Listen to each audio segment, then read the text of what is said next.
Late last month, President Trump expanded his travel ban to 6 more countries effective later this week. The new countries include Kyrgyzstan, Myanmar, and 4 African nations. One of those is the continent's largest economy and its most populous country, Nigeria.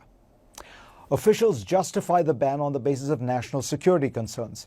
As the Washington Post reported, they say that each country has gaps in its security protocols surrounding travel that expose the United States to terror threats. But that argument doesn't really make sense.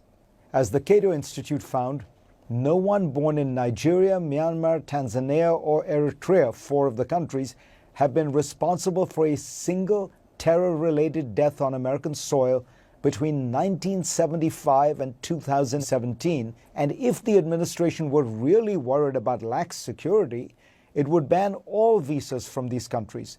But it's only targeting permanent immigrant visas, leaving temporary visas from those countries untouched, which suggests that something else is going on here.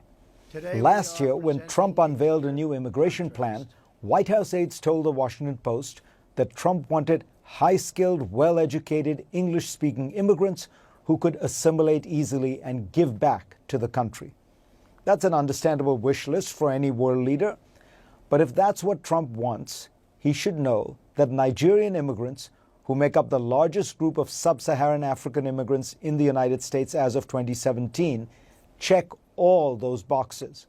They are some of the most educated immigrants in America. According to the Migration Policy Institute, 59% of Nigerian immigrants aged 25 or older in the U.S. hold at least a bachelor's degree. That is nearly double the proportion for Americans born in the U.S. It is also more than the proportion for immigrants from South Korea, China, Britain, and Germany. And Nigerian immigrants tend to work high-skilled jobs. 54% of them are in largely white-collar positions in management, business, science, and the arts, compared to just 39% of people born in the U.S. That means, of course, they have significant spending power. According to a new report by the New American Economy Research Fund, in 2018, Nigerian immigrants in the United States made more than $14 billion and paid more than $4 billion in taxes. And the Nigerian diaspora around the world sent back almost $24 billion in remittances in 2018, contributing to a Nigerian economy that is more dynamic than many people, including maybe Trump himself, realize. Nigeria was once thought to be just an oil economy, but today services account for more than 50% of its GDP. Technology is now 10%, according to the Center for Global Development. A growing middle class is increasingly educated and aspirational. Nigeria is America's second-largest African trading partner, and the U.S. wants to double existing trade and investment in Africa.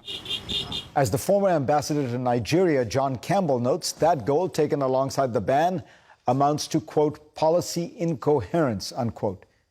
In terms of politics, however, it has an obvious dark logic. Trump has often made it plain he doesn't like immigrants from poor countries filled with brown and black people. As the New York Times reported in 2017, he complained to aides that Nigerian migrants would never go back to their huts. The next year, the Washington Post first reported that in a meeting with lawmakers, he said he wanted more immigrants from Norway and fewer from Haiti and African nations, or as he famously dubbed them, shithole countries. Throughout the 2016 campaign, Trump described Mexicans as criminals and Muslims as terrorists. The Nigeria travel ban reminds us, I suppose, that Donald John Trump is back on the campaign trail.